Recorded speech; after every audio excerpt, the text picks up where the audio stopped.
Hello viewers, आज के इस वीडियो में हम देखेंगे अगर हमें फैक्टराइजेशन करना हो पॉलिनोमियल्स का तो हम फैक्टराइजेशन कैसे कर सकते हैं। आज इस वीडियो में हम फैक्टराइजेशन ऑफ पॉलिनोमियल्स करेंगे यूजिंग परावर्तीय योजित। ठीक है, इसके पहले भी मैंने परावर्तीय योजित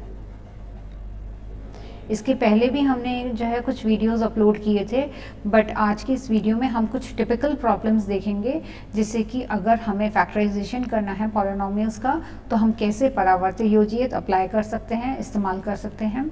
और परावर्तीय योजित का अर्थ होता है ट्रांसपोज एंड अप्लाई। ठीक है, तो पहला प्रॉब्लम ले लेते हैं x पावर ऑफ 6 माइनस 1।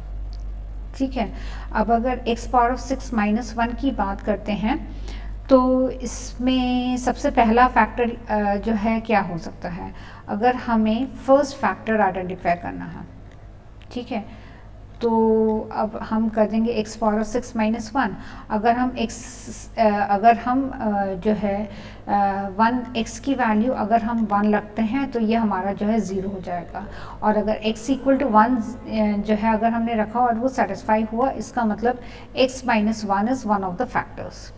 और अगर x minus 1 one of the factors है तो हम कैसे सॉल्व करेंगे, तो x power of 6, x power of 5, x power of 4, x power of 3, x power of 2, x power of 1 and x power of 0। तो हमारा एक ये है और एक ये है, बाकी सब वैल्यूज जो है वो नल है। ठीक है, ये हमने यहाँ पर कर लिया। अब ट्रांसपोज कर रहे हैं -1 को तो ये हो जाएगा 1। सिंगल फैक्टर है तो हमने इसको यहाँ पर जाके स्प्लिट कर दिया। ठीक है, सबसे पहले हम 1 को यहाँ कॉपी कर लेंगे। 1 1 ज़ा 1 हो गया, ये 1 यहाँ हो जाएगा। फिर 1 इस 1 को इससे गुणा कर देंगे तो ये भी हो जाएगा 1।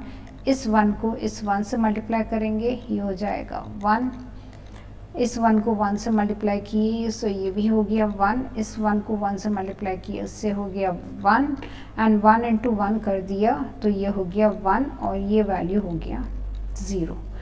अब हम फाइनल आंसर लिख लेते हैं x power of 5, x power of 4, x power of 3, x power of 2, x power of 1 and x power of 0।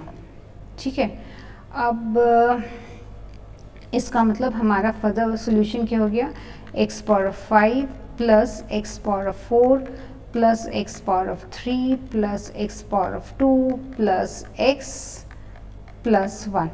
तो इसका मतलब अगर हमें x पावर ऑफ 6 माइनस 1 को स्प्लिट करना हो तो हमने x माइनस 1 पहला फैक्टर तो निकाल लिया था, सेकंड फैक्टर हमारा ये हो जाएगा। ठीक है, अब हमें दिखने आ रहा है कि ये भी हमारा जो है काफ़ी बड़ा टर्म है, तो डेफिनेटली इसको हम फर्दर स्प्लिट कर सकते हैं।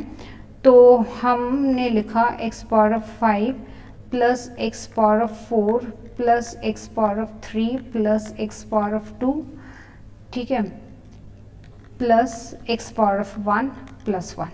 ठीक है, अब अगर हम ऑड कोफिशिएंट्स को ऐड करें तो 1 2 3 हो गया, और इवन कोफिशिएंट्स को अगर हम ऐड करें तो ये हो गया 1 2 3। ठीक है, इसका मतलब odd coefficients is equal to even coefficients. अगर ऐसा कंडीशन है तो इसका मतलब हमने देखा है कि x प्लस 1 जो है वो उसका फैक्टर होता है ना। अगर x प्लस 1 उसका फैक्टर है तो हम फिर इसको ब्रेक कर दें, x5 x4 x power of 3 x power of 2 x power of 1 and x power of 0।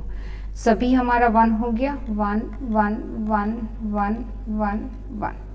ठीक है, अब ट्रांसपोज कर लेते हैं, ये हो जाएगा -1।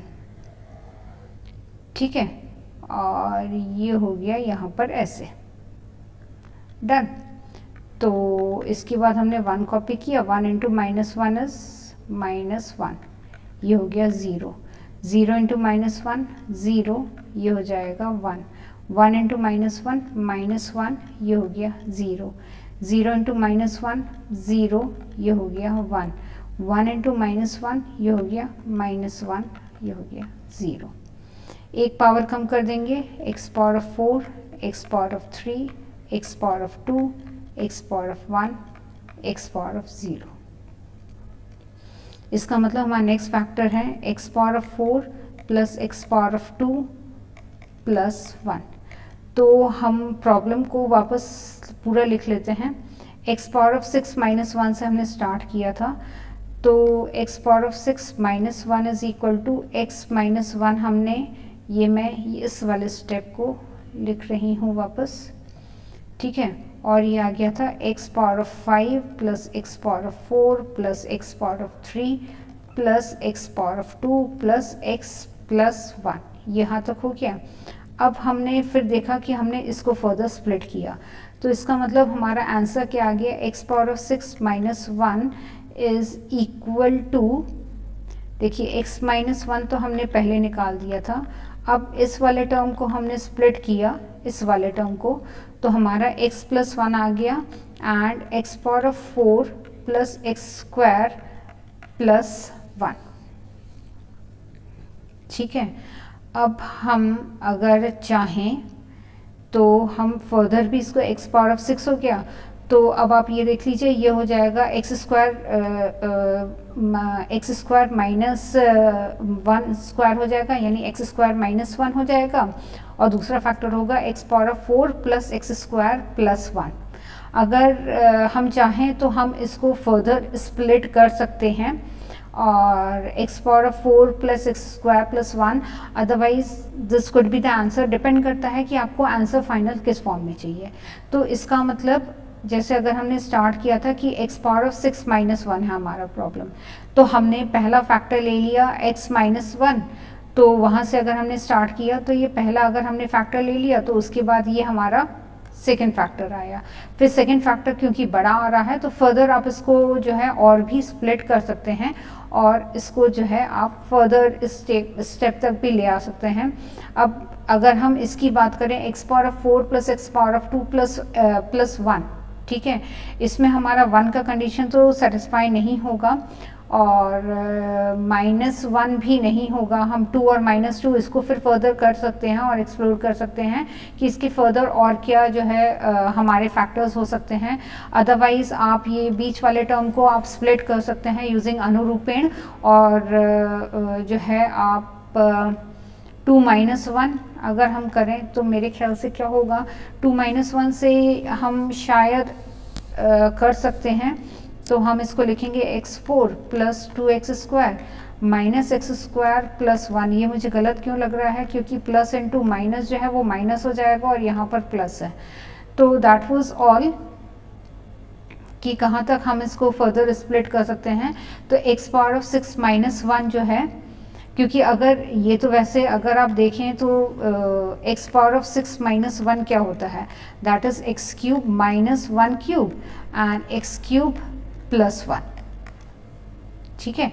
अब इसको अगर हम फर्दर चाहें तो x माइनस 1 और उसको फर्दर वैसे भी आप कन्वेंशनल मेथड से भी कर सकते हैं, अदरवाइज आप यहाँ पर x माइनस 1 और x प्लस 1 के हिसाब से भी जो है फैक्टर्स कैलकुलेट करके आप इसका फैक्टराइजेशन कर सकते हैं।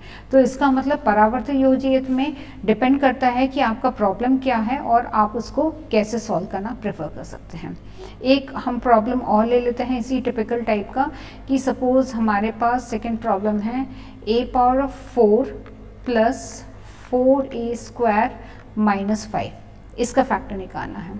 अगर हम सबके सम कर लें तो सम को इसलिए आपको अपरेंटली देखने से ही पता चल जाएगा कि 1 प्लस 4 माइनस 5, ठीक है।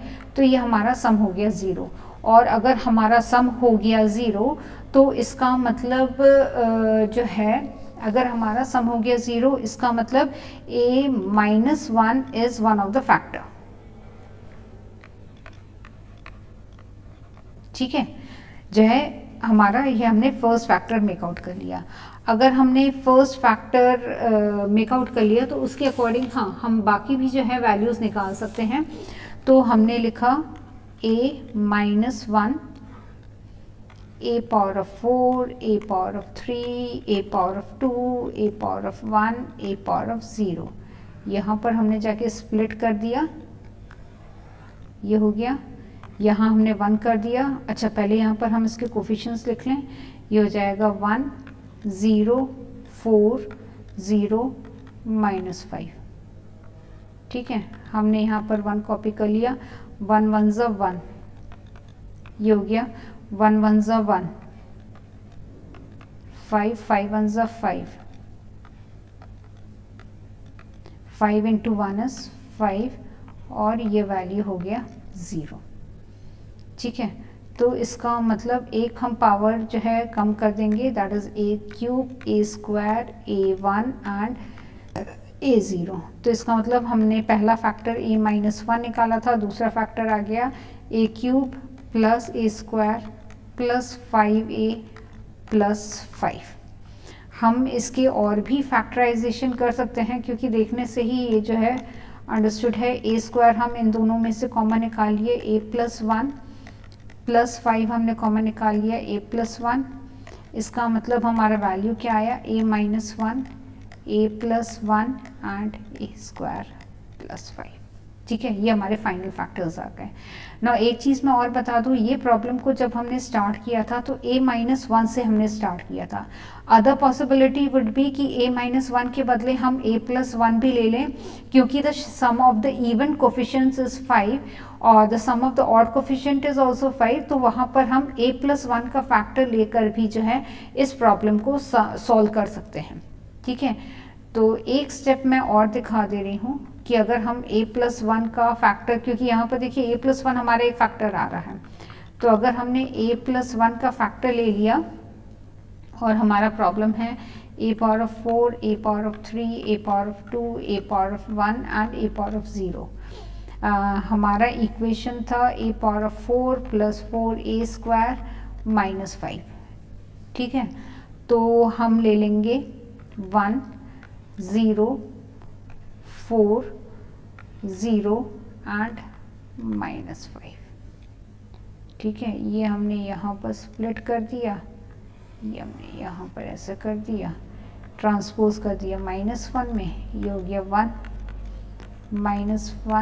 -1 इंटू -1 1, ये हो गया 5, ये हो गया -5, ये हो गया -5 इंटू -1 इज 5, आउटपुट आ गया 0। ठीक है, अब हमने लिखा a power of 3 a power of 2 a power of 1 a power of 0। तो इसका मतलब हमारा जो स्प्लिट a प्लस 1, तो पहला फैक्टर आ गया था, दूसरा फैक्टर है a³ minus a² plus 5a minus 5। ठीक है, तो आंसर वही आएगा। इसमें भी आप जो है फिर देखिए फर्दर, जैसे हमने लास्ट प्रॉब्लम में सिंप्लीफाई किया था, तो यहाँ पर भी हम a² कॉमन निकाल लें, a-1 हो जाएगा, प्लस 5 लिख लिया, a-1 हो गया, तो a plus 1 and a² plus 5 and a-1। तो इसका मतलब आपके ऊपर डिपेंड करता है कि आप पहला फैक्टर कैसे निकाल के आप जो है वो कैलकुलेशन कर सकते हैं। और परावर्ती में हमने क्या किया है, ट्रांसपोज एंड अप्लाई, जो भी आपका कोफिशिएंट है उसका आप ट्रांसपोज ले लीजिए, उसके बाद आप जो है अकॉर्डिंगली स्प्लिट करके आप जो है अदर फैक्टर्स जो है वो निकाल सकते हैं। And this is the way how we can go with the factorisation of the polynomial. ठीक है, तो मेरे ख्याल से आपको ये जितने भी टिपिकल एग्जाम्पल्स हमने आज के प्रॉब्लम में, आज के इस वीडियो में लिए थे, वो समझ में आया होगा। Keep on subscribing and liking our channel. अगर कहीं पर भी आपको डाउट है तो do let us know, and so that we can keep on posting some more videos. Thank you.